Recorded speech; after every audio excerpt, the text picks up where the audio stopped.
শিয়াল বাঘকে আর কোনো কিছু না বলে সেখান থেকে চলে গেল।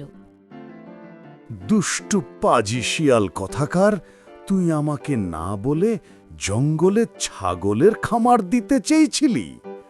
মনে করেছিস আমি কিছুই জানতে পারবো না? দেখ, আমি ঠিকই জেনে গেছি। আর তোর ছাগলদের আমি আমার গুহায় নিয়ে রেখেছি।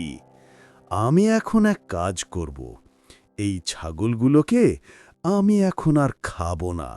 আমি ওই ছাগলগুলোকে দিয়ে আমি নিজেই একটা খামার করব। তারপর যখন আমার খামারে ছাগল বেশি হবে, তখন এক একটা করে ধরে খাবো।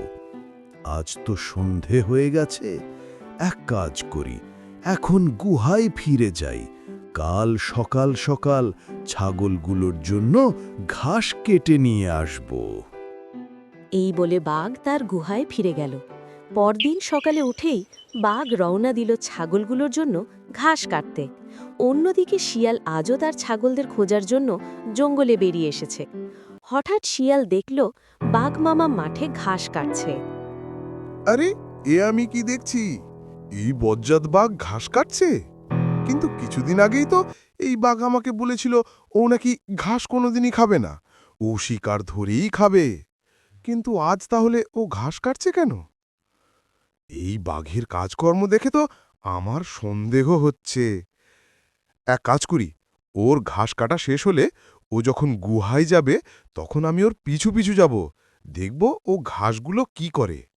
যাক বাবা, ঘাস কাটা তো শেষ হলো। এখন এক কাজ করি, এগুলো আমার গুহায় নিয়ে যাই।